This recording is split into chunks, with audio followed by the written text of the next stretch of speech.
Israel की tension सिर्फ Hamas नहीं बल्कि हूथी विद्रोही में है। इजरायल के मीडिया ने दावा किया कि लाल सागर में जिस जहाज को अगवा किया गया उसके पीछे सीधे सीधे ईरान का हाथ है। खबर के मुताबिक पिछले हफ्ते जिस वक्त उस जहाज को हाईजैक किया जा रहा था वहां ईरान की नौसेना का एक जासूसी जहाज भी उस वक्त मौजूद था और उसी ने जहाज को हाईजैक करने में हूथी लड़ाकों की मदद की, जिसके बाद ही वो गैलेक्सी लीडर नाम के उस जहाज को अगवा करने में कामयाब हुए।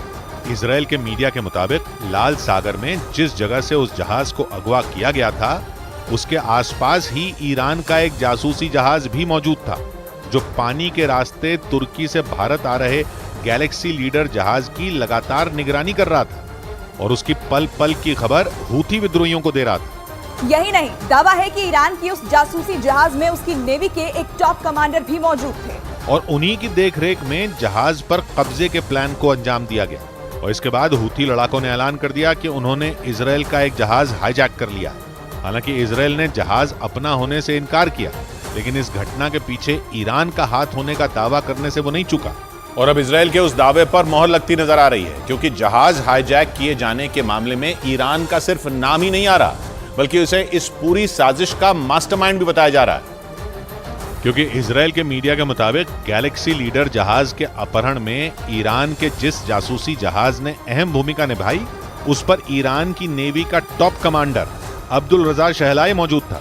अब्दुल रजा शहलाई ईरान का कोई आम कमांडर नहीं है। अमेरिका और इजरायल दोनों इसे अपना दुश्मन मानते हैं और ऐसा इसलिए क्योंकि ईरान का ये कमांडर अमेरिका और उसके दोस्तों को कई बार जख्म दे चुका है। इजरायल के मीडिया के मुताबिक अब्दुल रजा शहलाई के नेतृत्व में ईरान की फौज कई बार समंदर में अमेरिकी जहाजों पर हमले कर चुकी है, जिसकी वजह से अमेरिकी सरकार ने अब्दुल रजा शहलाई के सिर पर $15 मिलियन यानी करीब 125 करोड़ रुपए का इनाम रखा हुआ है। और दावा है कि ईरान के इसी कमांडर के बताए रास्ते पर चलकर हूथी विद्रोहियों ने लाल सागर में गैलेक्सी लीडर जहाज पर धावा बोला और उसे अपने कब्जे में ले लिया।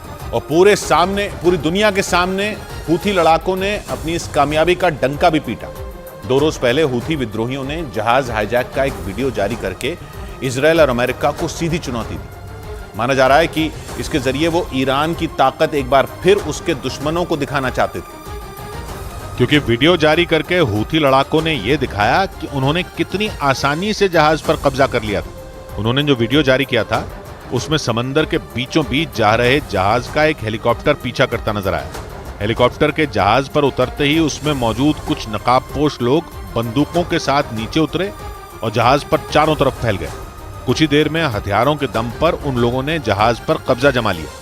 इजरायल के मीडिया का दावा है कि फिल्मी अंदाज में अंजाम दिए गए इस हाईजैक की पूरी कहानी ईरान के टॉप कमांडर अब्दुल रजा शहलाई ने लिखी थी, जिस पर उसने वहां से कुछ ही दूरी पर मौजूद जासूसी जहाज से लगातार नजर बना रखी थी। और ईरान के इस कमांडर के बताए गए कदमों पर चलकर हूथी विद्रोहियों ने उस जहाज को अगवा कर लिया और जहाज पर काम करने वाले 25 कर्मचारियों को भी अपने कब्जे में ले लिया था। हूथी लड़ाकों ने दावा किया कि हाईजैक किया गया जहाज यमन के बंदरगाह पर खड़ा और हाईजैक के 5 दिन बीत जाने के बाद भी उस जहाज को छुड़ाया नहीं जा सका। इस बीच हूथी विद्रोहियों ने एक और वीडियो जारी किया और इसमें दावा किया कि वो जहाज अब भी उनके कब्जे में है। जो वीडियो उन्होंने जारी किया उसमें एक हूथी कमांडर भी अगवा किए गए जहाज पर दिखाई दिया। जहाज पर मौजूद लोगों से मुलाकात के बाद उस कमांडर ने इजरायल को चेतावनी दी कि अगर उसने गाजा पर हमले नहीं रोके तो इजरायल के लिए लाल सागर में कदम रखना भी भारी पड़ जाएगा, क्योंकि लाल सागर की सीमा यमन,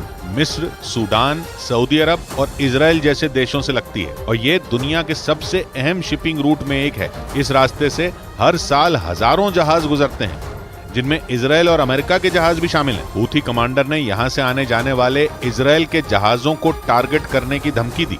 हालांकि लाल सागर से गैलेक्सी लीडर जहाज के हाईजैक होने के बाद से ही इजरायल अलर्ट हो गया और इसीलिए इजरायल ने वहां अपने जंगी जहाजों की गश्त बढ़ा दी। लेकिन हूथी विद्रोही भी पीछे हटने को तैयार नहीं दिख रहे। एक वीडियो जारी कर उन्होंने इजरायल को ललकारने की कोशिश की, जिसमें इजरायल की सख्ती के बावजूद हथियारों से लैस हूथी लड़ाके लाल सागर में खुलेआम नावों पर घूमते नजर आए और उन्होंने दावा किया कि वो वहां इजरायल के जहाजों की तलाश में जुटे हुए हैं। यानी लाल सागर में इजरायल की मुसीबतें बढ़ सकती हैं, क्योंकि इसके जहाजों पर वहां अगवा किए जाने का खतरा मंडराने लगा। इजरायल के मीडिया का दावा है कि हूथी लड़ाके इजरायल के जहाजों का अपहरण कर उन पर मौजूद इजरायली नागरिकों को बंधक बनाने की फिराक में है। ठीक वैसे ही जैसे हमास ने जंग के पहले दिन इजरायल से 200 से ज्यादा लोगों को अगवा कर लिया था। दावा है कि लोगों को बंधक बनाकर हूथी विद्रोही इजरायल को गाजा में हमले रोकने के लिए मजबूर करना चाहते हैं।